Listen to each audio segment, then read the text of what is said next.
Assalamualaikum warahmatullahi wabarakatuh. Hello, my name is Nur Alam Jumadi.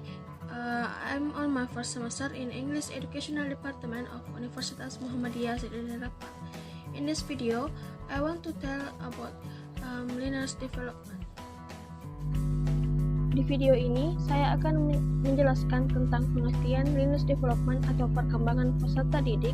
Yang kedua, faktor-faktor apa saja yang mempengaruhi perkembangan peserta didik atau Linus development.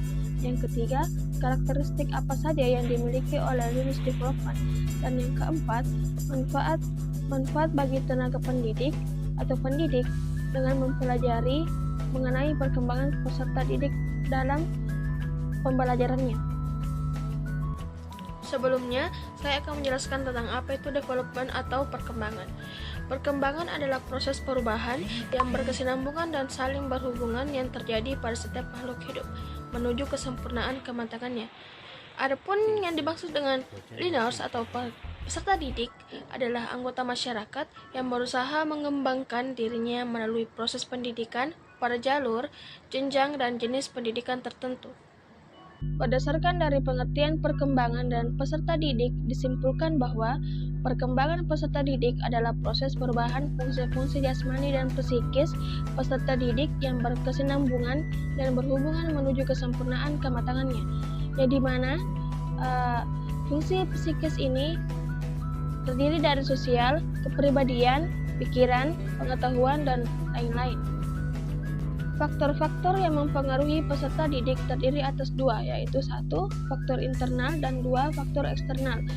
Faktor internal sendiri terdiri lagi atas tiga, yaitu pertama, faktor genetika atau faktor yang berasal dari sifat yang diturunkan dari orang tuanya.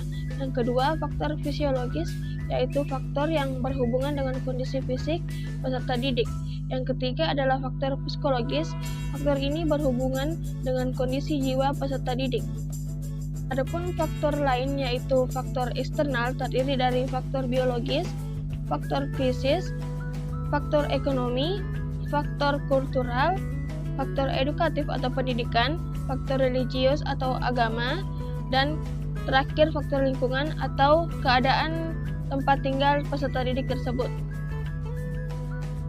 Adapun karakteristik peserta didik meliputi etnik, kultural, status sosial, minat, perkembangan kognitif, kemampuan awal, gaya belajar, motivasi, perkembangan emosi, perkembangan sosial, perkembangan moral dan spiritual, dan perkembangan motorik. Adapun manfaat pendidik dengan mempelajari perkembangan peserta didik adalah: yang pertama, pendidik mampu mengetahui cara menyikapi peserta didik.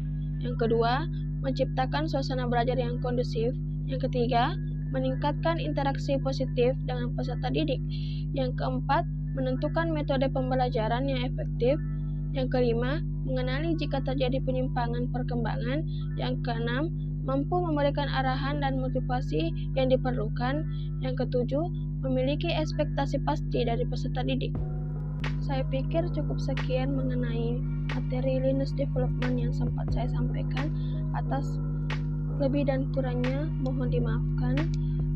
Dan untuk kedepannya saya berharap jika kita semua calon pendidik bisa mengambil hati atau bisa memberikan contoh yang baik kepada peserta didik kita kedepannya nanti, dan semoga kita semua menjadi pendidik yang baik yang dapat memberi contoh pada peserta didik kita. Thank you for your attention. Assalamualaikum warahmatullahi wabarakatuh.